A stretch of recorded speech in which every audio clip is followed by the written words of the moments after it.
Are the Yankees set up for success, or will 2024 be like Groundhog Day all over again? Cue the music. Okay, as soon as I find the music. There we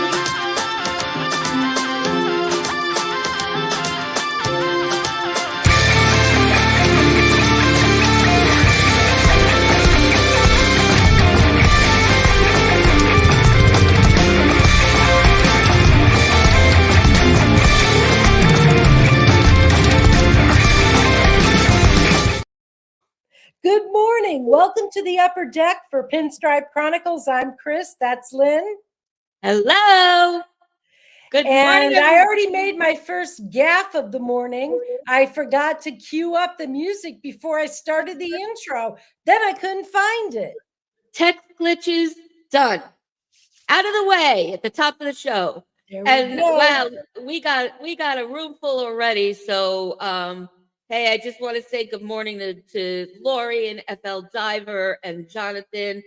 NFE, the Strike Zone. Good to see you in the magic mirror there. Uncle Tats, as always, here with us. Good to see you, Tats. And we got a lot going on here in the chat already. And boy, they're right on theme with where we're heading today. So I guess I'll start with the trivia question of the week. Sure. Okay, so let me get that up on the screen right quick. Suddenly I turned into a Southerner. Right quick. I don't even know where that came from. Okay. All right, here we go. So the winter moves on. Cold weather in the Northeast has New York Yankee fans visually greeting that first day of spring training, watching the pitchers and catchers report. Sunny Tampa skies, shorts, light clothes, sunglasses, humidity. He forgot to mention perhaps a margarita or a cold beer. Can you imagine if spring training was held up north?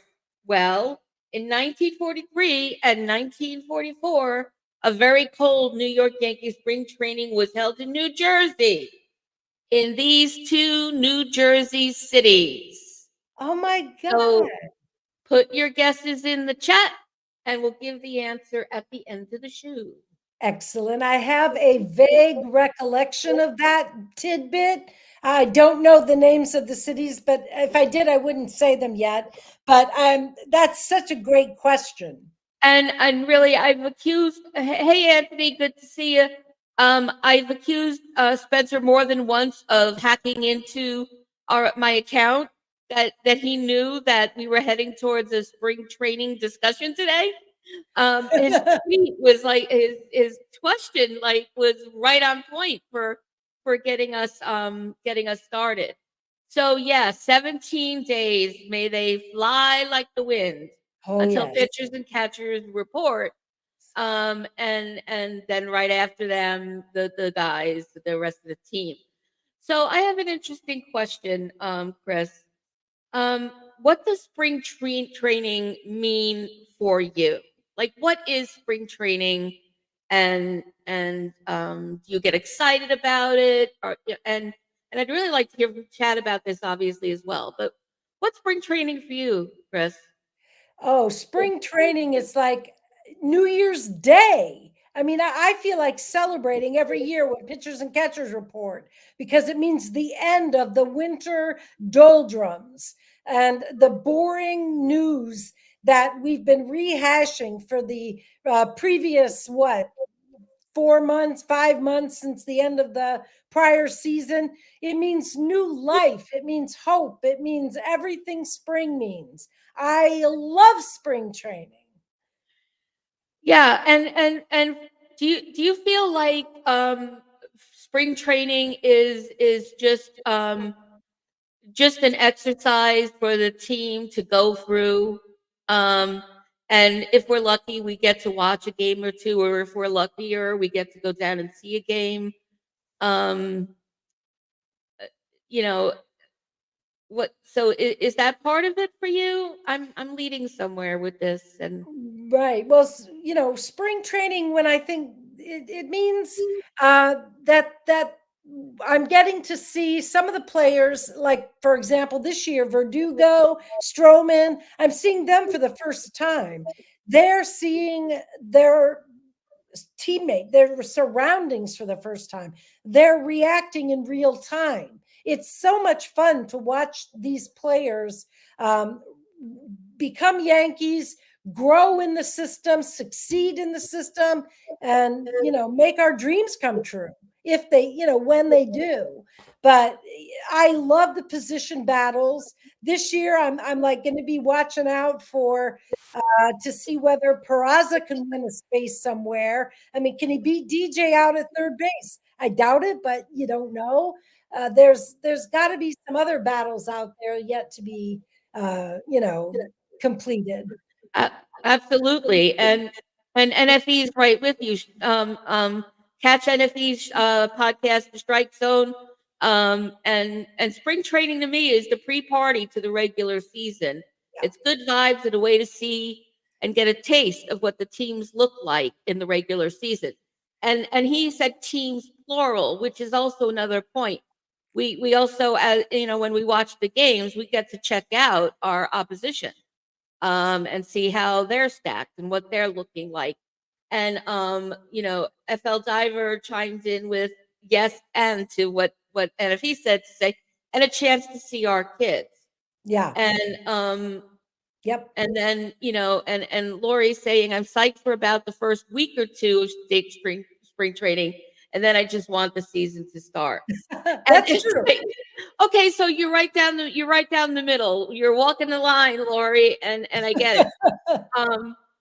But I was just sort of surprised. I saw some things around Twitter this week where I just made an assumption that spring training was a big deal for everybody, for all the fans, and not so much. In fact, that there's just impatience about no, just let them go do their thing. It's another team exercise.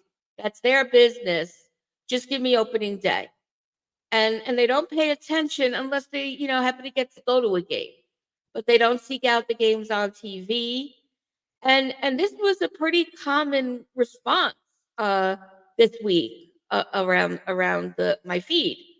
And so it just struck me, and it's kind of why I brought it here for a temperature check. To me, this is like, okay, the ink isn't dry yet. This is our first chance, even with the 26th man. It's our first chance seeing Rodon and Nestor coming back and what they're looking like and how they're performing. It's the people you invite in. There's the prospects you're bringing in for their audition, and will that impact the rosters in any way? And to your point as well, Chris, just seeing how everyone's looking and jiving, it's a predictor of what we could expect. And Yeah. The other question we're going to spend some time today talking about is have they done enough? And that's why there's a sleepy groundhog on the thumbnail today, because Cashman has been sleepy boy. And I gotta find the quote about earlier on. There was a great quote about Cashman is gonna want to see his shadow and be scared of it. Yeah, that was hysterical. Was this you, Lori? I hope this season isn't another Groundhog Day. I can't stomach another long summer. Exactly. And hence the question: have we done enough? Right. Chris? Exactly. I mean, I think that as we, go into these final weeks of the off season, and we see the trickling down of the available free agents and trade targets, we naturally want to know whether the Yankees have done enough. And just this week, another name came off the free agent slate, Hector Neris. He signed with the Cubs.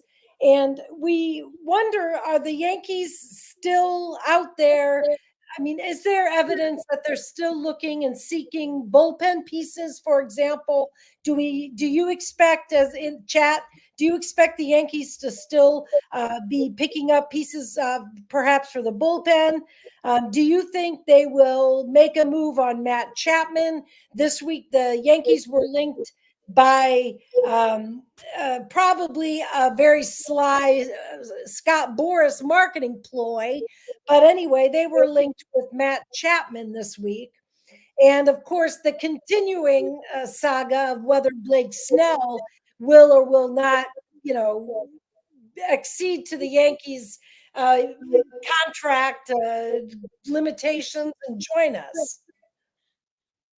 Right. And that all just remains, I read an interesting article about the free agent market and why it's been frozen.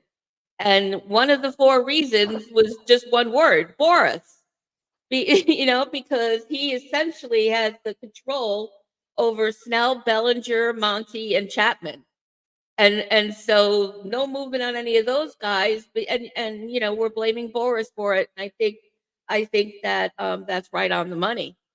Because something's in his brain that is going to manipulate some signings, and so they're not done yet. Yeah. Obviously those four guys are going to get a spot. They're not going to be unemployed No.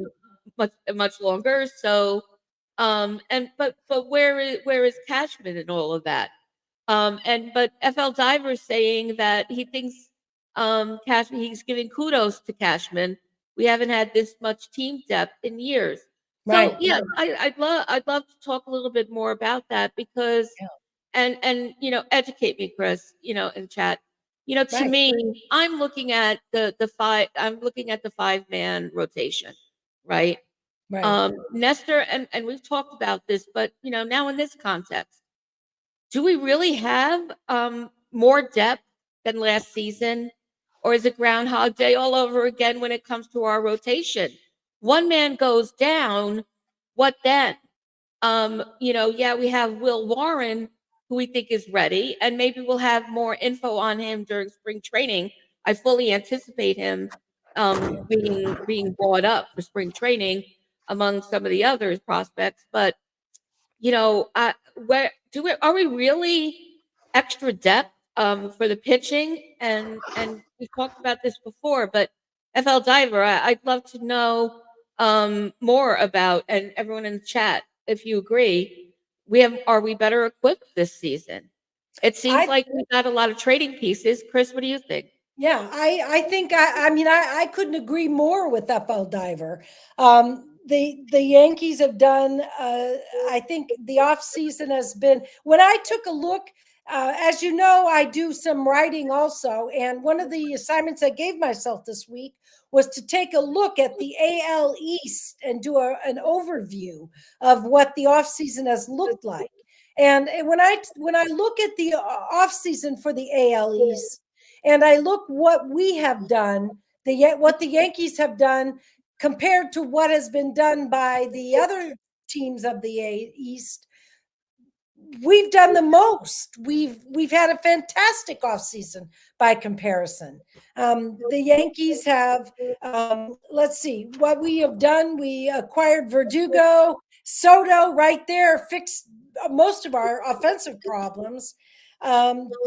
Traded to get Soto and Grisham, a number of pitchers.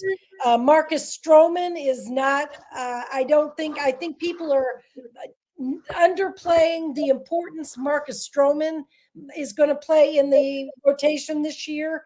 He, just because he wasn't the top choice of Yankee fans doesn't mean that he wasn't a great choice for this rotation. And I think that the five starters, Cole, Rodon, Stroman, Cortez, and Schmidt, that's as strong a rotation as anywhere in the AL East. Okay, and the chat is full on agreeing with all of that, and I want to say hey to Li Yankee King and Dev, who came in while we were talking, and so Strike Zone is saying we have more depth in the offense and the pitching depth as well. And yes, the bullpen, even a bad year, we had the best bullpen. So I think that listen, I'm a classic worrywart. And again, I guess that goes back to my big manager expectations thing that I have. I guess I rather, hope for the worst and be pleasantly surprised. But I'm really feeling good about everyone's takes here. That we're loaded better. Yeah. And I mean, the biggest signing that was made by any of the other teams in the American League East was the Red Sox signing Lucas Giolito. That's okay. it. Wow. I mean, Yeah. that's the next biggest signing. The Blue Jays signed Kiermaier. That was their big signing. The Orioles did not they signed Craig Kimbrell. That's it. The Red Sox, Giolito, and I'm trying to think if the Rays didn't sign anybody. They gave away talent, and they traded away Glass now, and they also traded Kittredge, and they got in some younger, more controllable talent. But I mean, the big splash this offseason was made by the Yankees. Okay. Yeah. And especially feels this way because there were, just crickets from start to finish last season. So Right. any movement would have felt like great movement from Cashman. But I want to share something interesting, Chris, while you're on that particular thing. So I want to share this tweet from our friend Captain's Corner. If you don't follow him on Twitter X, you really should. So he put up that per FanDuel, the Yankees are currently the fourth favorite to win the 2024 World Series, behind the Dodgers, Braves, and Astros. What do you think, Chris? I think it's absolutely correct. I feel pretty confident that if the starting rotation remains healthy and Judge and Soto remain healthy and do what Judge and Soto can do, this team will be a postseason team. There's no reason why they can't win the World Series. I mean, last year the Diamondbacks won it and they only won 84 games or something. The Yankees at least won 82 games, were above 500. I think there's every reason to be optimistic that the Yankees will win between 86 and 90 games this year. That's what Fangraphs is projecting. And I think it seems like a perfectly reasonable. Whether or not that would win the division, it's a different year. I mean, the Orioles won 101 games last year. Will they catch lightning in a bottle? Can they do it again? Right. What I like about this is no one else is mentioned, and I guess they're looking at each of the divisions, but we don't see any of our divisional opponents here. So that bodes for Yankees winning the division. Absolutely. So yeah, okay. Yep. Back to you, Chris. I just wanted to insert that real fast. No, I think that's an excellent point. And just to start, I'm going to start off with the Blue Jays. But the Blue Jays, when you take a look at what they've got going on this season, I think they might be our biggest rival. The Orioles. The only reason I'm thinking that is that the Orioles are young, and whether they can, sustain what they've started is a good question. They've got young pitching. They certainly are returning 90 to 95% of last year's team. So that's going to be an interesting thing to see. But what do you think, Lynn? Just talking about, say, the Blue Jays, for example, or the Orioles, do either of them strike you as being our main competition for 2024? I think that's up in the air for the reasons you just said and the reasons I'm seeing in the chat. That was last year with the Orioles, was that an aberration? Like you said, lightning in a bottle, or is it the way that they've built their team as they've been rebuilding? And they're strapped with young players. Excuse me, now I'm going to hiccup for everybody. That was unplanned. That I think the proof we won't know until we're there. Who we do know about are the Blue Jays. And to me, the Blue Jays for several years now have been the ones that put a pit in my stomach when we face them. Because it's always hard for us against them.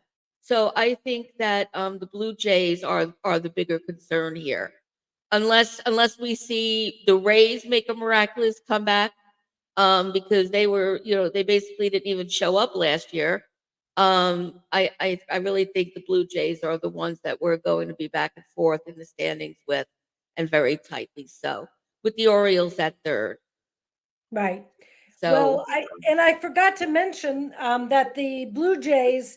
I see that Anthony Garcia reminded me they signed Isaiah Kiner Falefa.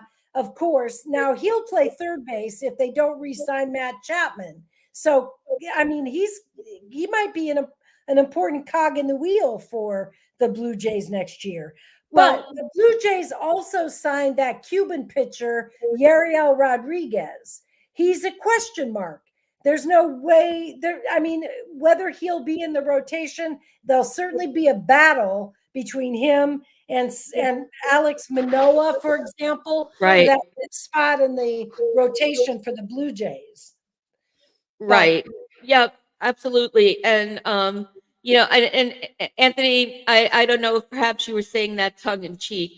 But if nothing else, he is a utility guy, yeah, which would benefit them greatly. And you know what? He could walk the ways of a lot of other meh players that we got rid of. And he's going to be a rock star in Toronto. We just don't know yet. And he has the ability to, and hey, one hell of a pitcher, right? Those slow pitches are nasty. So so we just don't know there. And I want to say hi to James, who has joined us as well. And FL Diver saying to what you were saying, Chris, that Jays have been underachievers. Look at they Vlad definitely have Jr. been. And you're right. Vlad Jr. We know what he's got in him, and what if he comes back bigger and better than before?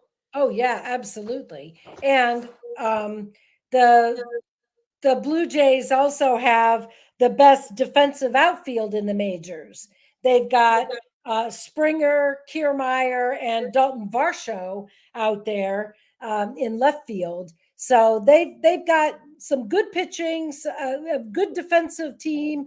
They need, to get the output from their big bats, and they're going to be a formidable opponent, I think, definitely. And Um, FJ concurs. Good morning, FJ. Yeah, you're absolutely right. Great point. I guess I blocked it out of memory that they have playoff experience now. And yeah, I could see them, being just as dangerous. oh yeah, We'll have to see if they have a second year in a row. yeah, Um, yep. Well, the Orioles, just to finish off what I was saying about them, they are led by a bevy of young talent. They have, Gunnar Henderson, Adley Rutschman. They are probably going to have Matt Holliday's son, Jackson Holliday. He's the number one prospect, and he'll be probably vying for a spot at what is he, a second baseman? I think can't remember exactly. Let me see. But anyway, there's some speculation that if he manages to make the team, beats out whoever is currently at that position, that he might be a Rookie of the Year candidate for 2024. yeah, Remains to be seen, but yeah. It's fun to try to predict, and we'll see who wins the Nostradamus Award. Yeah, exactly. Now the Rays off season has been interesting because it's been so Ray like. No high dollar acquisitions. They're making these chess piece moves in order to lower the payroll and increase the number, the options that they have for each player. Right. Okay. So Yeah. it feels kind of good that we Yankees were the spenders of the crew. Um, It really does. I mean, haven't had that feeling in a long time. yeah, it does feel good. I mean, the Rays traded Glass now and Manuel Margot to the Dodgers, and they got a pitcher and an outfielder. So they got a pitcher and an outfielder for a pitcher and an outfielder, and that's just so Rays. But this pitcher they got, his name's Ryan Pepio. Probably will see him in the starting rotation. I mean, the Rays are so famous for bringing in talent and that no one's ever heard of, and all of a sudden they're they're taking over the league. So they've lost Shane McClanahan for the season, so the Rays are without their ace now that they don't have Glass now. So they've got a starting staff that's still pretty good. Zach Eflin, Zach Littell, Aaron Savale, this Pepio, and Taj Bradley. The Rays have definitely mastered the next man up. That's for sure. Okay, so they have a strategy. Their inactivity was strategic, is what I'm hearing. So they took the they took the Cashman method and ran with it. Yeah, exactly. Or Okay. Cashman took the Rays method and ran with it. I don't know which. A little bit of both. The Cashman or the Cash. Not sure. All right. And of course, the Rays still have Yandy Diaz. He won he was the slugger of the year. He'll be back, and hopefully, he'll be the piece they build around on the offense. They still have that Yankee killer, Randy Arozarena. He's a Yankee killer. That oh guy. My gosh, he sure is. Yeah, that name gives me the shivers. Yes. In the way that Vladdy used to. And hope never does again. I hope he has another really horrible season. Yeah. So, what do you think, Chris, about? Can I pivot back a minute to Are We Done? So we know the status of the free agent market. There's multiple things that appear to be holding it up. It's not done. Right. And you would imagine, well, we've been imagining next week, it's going to be this coming week for the past month now. But you would think, wouldn't you, that if those moves, at least for those last four that Boras is holding on to, that it'll be before pitchers and catchers. Right. Because he's primarily holding on to catchers except for Chapman. I mean, pitchers except for Chapman. So I guess we'll have to wait and see on that. But I'm wondering, aside from the free agent market, Yankees have also just done straight up trades. Are we done with trading, do you think? I don't know that we particularly need Cease. But what about Jorge Polanco, Max Kepler, Jonathan India? There's other names out there. So Right. Shane Bieber. I really don't know. My opinion is that the Yankees are done. I think that they've been done for a while. The rumblings about picking up some more relief depth pieces have turned out to just be rumblings. The fans expected them to go out and get Hector Neris. I mean, not really, because his price was so high. But Yeah. I mean, that level of player is what fans expected. And I think Cashman in recent years has been bringing us much more depth pieces of less visibility with less high visibility. So Right. I think we're done. in that regard. I don't see any trades coming. Maybe not. Maybe down the pipe, but I don't expect that. I Yeah. think basically it's set. Okay. Yeah, and Strike Zone saying definitely not, although cease the ship has sailed. And FL Diver, great point. We have 5 catchers on the 40 man. So Yeah, there's something's that. got to be done about that. And hey, Right. my friend Bernie, my old high school pal Bernie. Bernie. Hey Bernie, so joining us. So Yankees still have the ability to make mid-season upgrades. Okay, so there's that. A little drop of sunlight to keep our eye on for those of us that want everything right now. And we'll have to see how things go. Yep. Um, and that the Orioles, Jays, Rays, and Red Sox, you know, don't have great prospect capital or they're cheapskates. I agree 100%. Yeah. Yeah. And those teams have done what they're going to do also. I don't expect any more surprises from the other teams of the AL East. I mean, just to finish off my little review there, the Red Sox have added very little talent to their roster for 2024.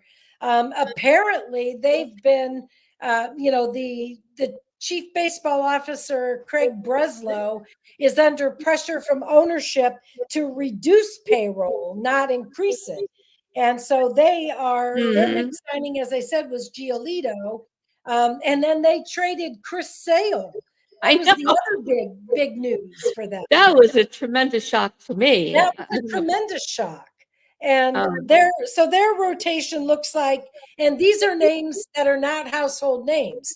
Brayan Bello, who is at the top of their rotation, Lucas Giolito, Tanner Houck, Cutter Crawford, and our old friend Garrett Whitlock, who was a Yankee at one time. So I don't see where the Red Sox have increased their pitching depth either in the offseason. right. And they were certainly not a concern last season. So that should be continuing. Yep. And by the way, FJ agreed with you that the Yankees are done. Um, and um, and Lori, I always have to highlight when Lori brings the snark, which is every show.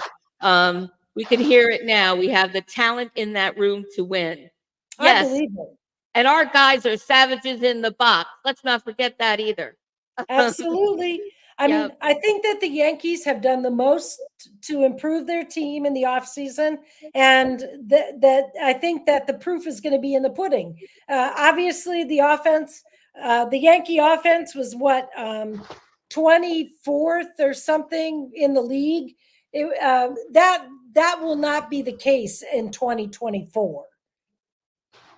Yeah, I definitely agree with that.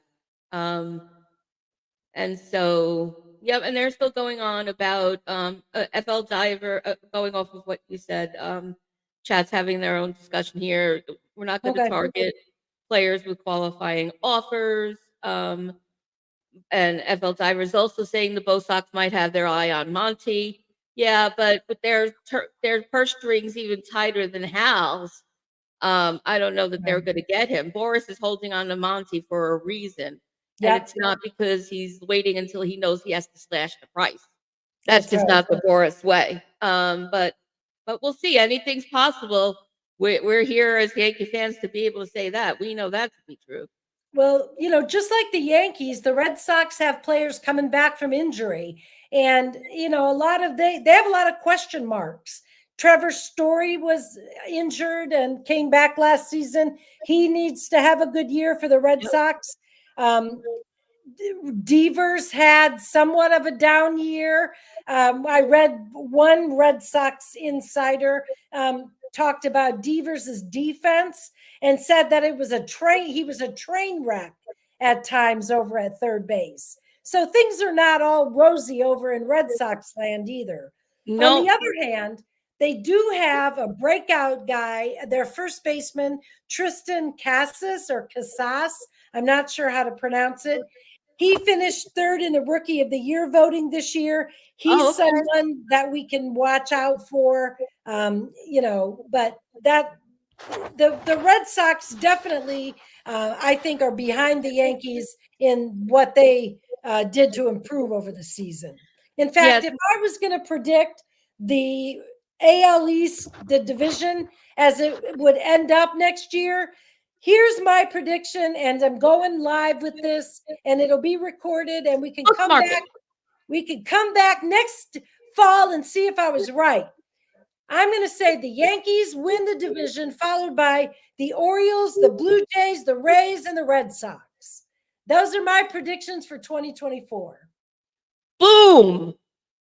Boom. Northrop laying it down, ladies and gentlemen. Yep. Very, very bold. And I'm going to agree with you with the exception that I'm going to stick with what I said at the top of the show.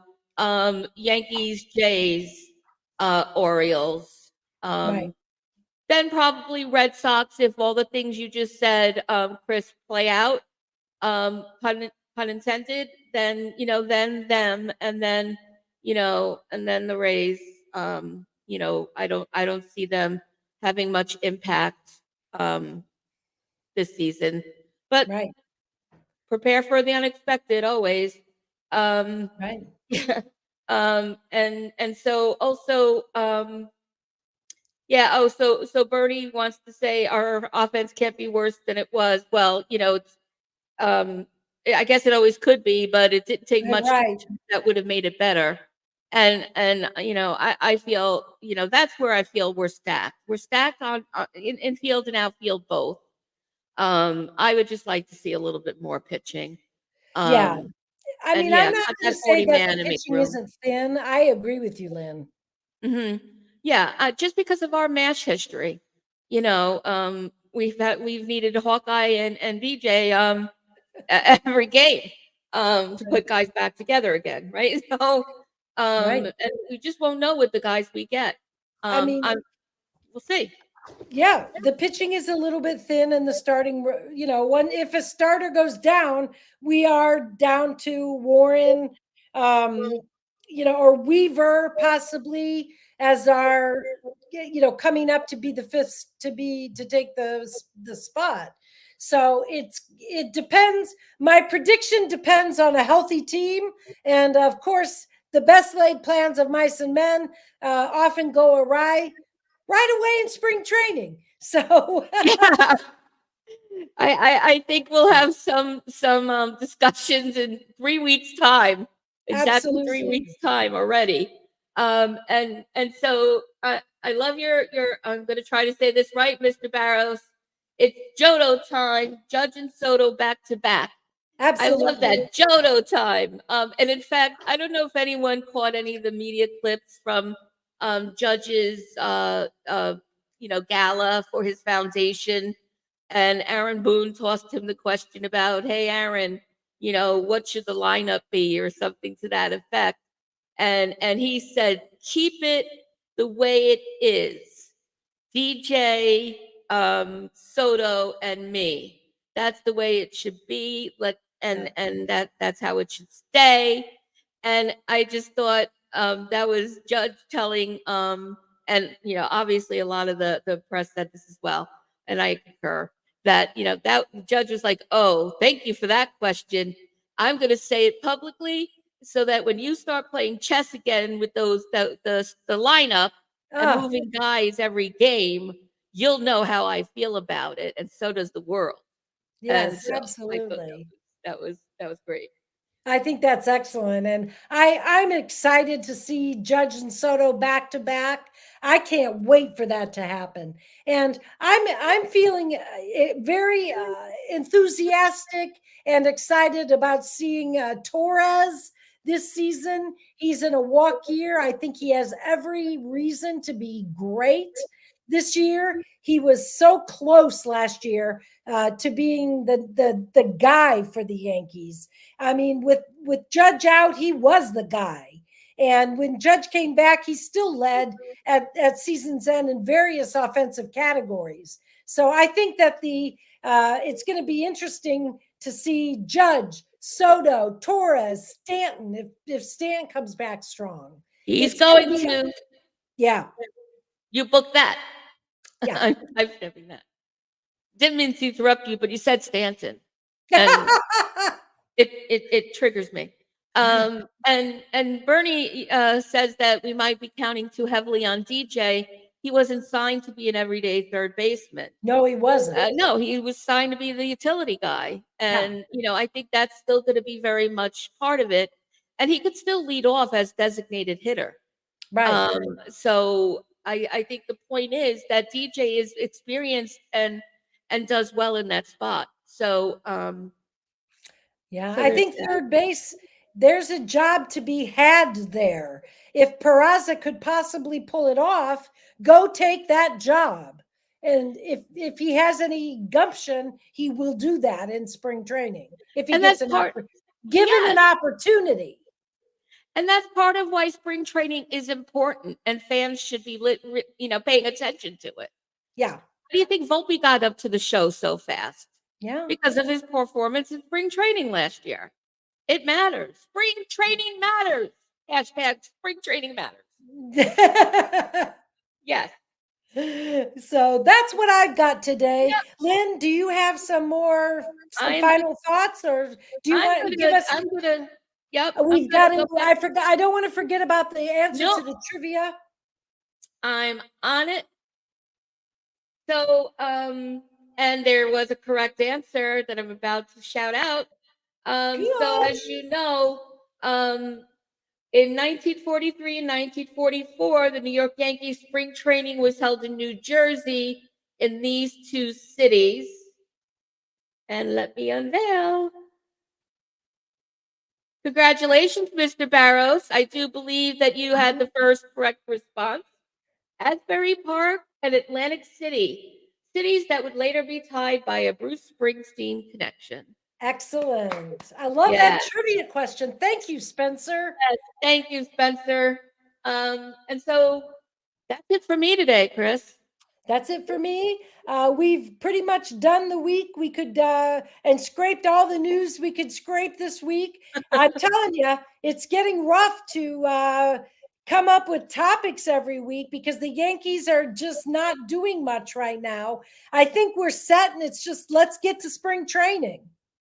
I'm hoping that Cashman doesn't see his shadow on Friday, so he says, "Holy crap! I don't have much time left. I better get moving."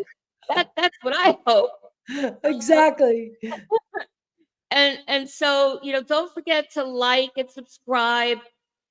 Sharing is caring. Share the Pinstripe Chronicles YouTube channel far and wide. Give it for Valentine's Day to your special person.